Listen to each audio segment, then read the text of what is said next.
Here in Canada, we're metric, but I'm an old Canadian, and I think the old way, like inches, feet, miles.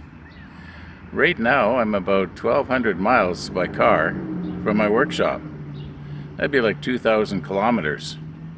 Be about, I guess, 1,000 miles as the crow flies in a straight line. And I'm at the rear entrance of a facility called Cottonwoods here in Kelowna. And this is where my dad died almost 15 years ago.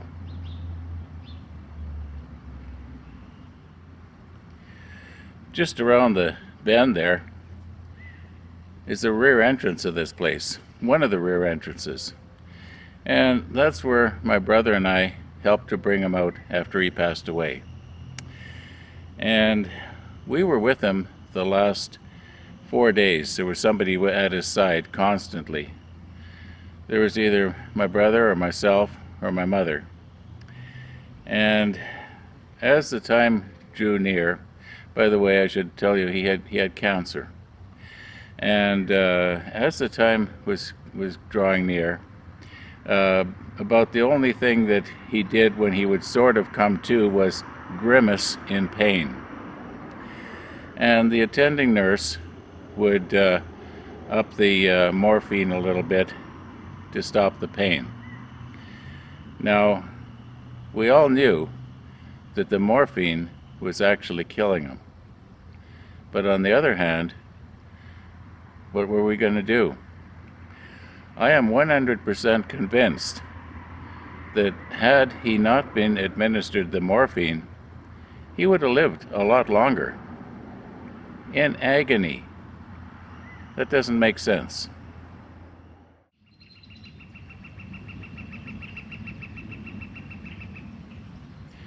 I am now at the Maud Roxby Bird Sanctuary, which is about 3 or 4 blocks away from the Cottonwoods Palliative Care Center.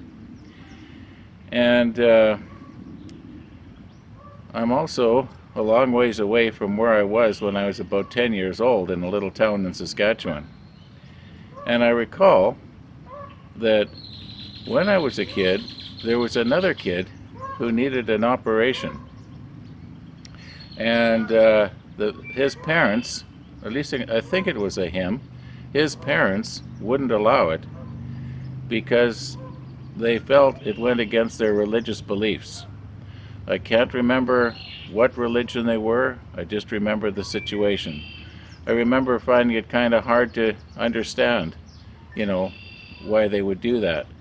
I can't remember if the kid died or lived, got better, I just can't remember. I just remember they wouldn't allow it because of religious beliefs.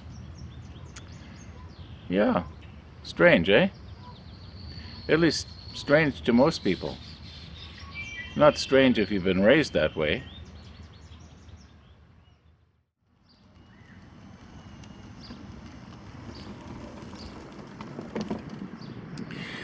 When I was 18 years old, I was driving a half-ton truck down a gravel road in northern Saskatchewan.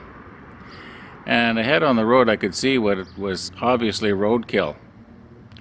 And as I drove by, I could see it was a coyote, and the roadkill lifted its head and looked at me. Obviously it wasn't dead. Stopped the truck, back up, and took a closer look. I think its back was broken or something, I can't remember now. Anyway, what was I going to do? Thump my Bible and say, "Thou shalt not kill," and drive off and just leave it there to suffer? No. In the back of the truck there was a tire iron. And I was a lot faster and stronger than I am right now. And with one very swift blow, that suffering coyote was running through a nice warm meadow in coyote heaven. Or so we'd like to believe anyway. Yeah.